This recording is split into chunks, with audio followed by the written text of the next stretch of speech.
ఆశ్రయించినంత కాలం ఏమ్మా, ఎప్పుడైతే నువ్వు ఫుల్ స్టాప్ పెడతావో ఫర్దర్గా ఉన్న ఆ వర్డ్స్ ఫుల్ఫిల్ కావు.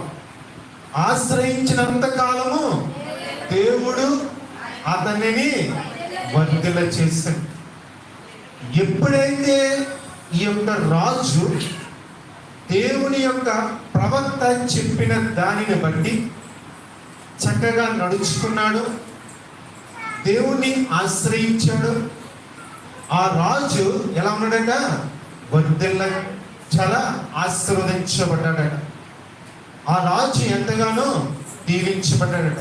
ఎందుచేతన ఆశీర్వదించబడ్డాడు, ఎందుచేతన దీవించబడ్డాడు అంటే ఆ రాజు ఎవరిని ఆశ్రయించాడు? దేవుణ్ణి ఆశ్రయించాడు. దేవుణ్ణి ఆశ్రయించినంత కాలం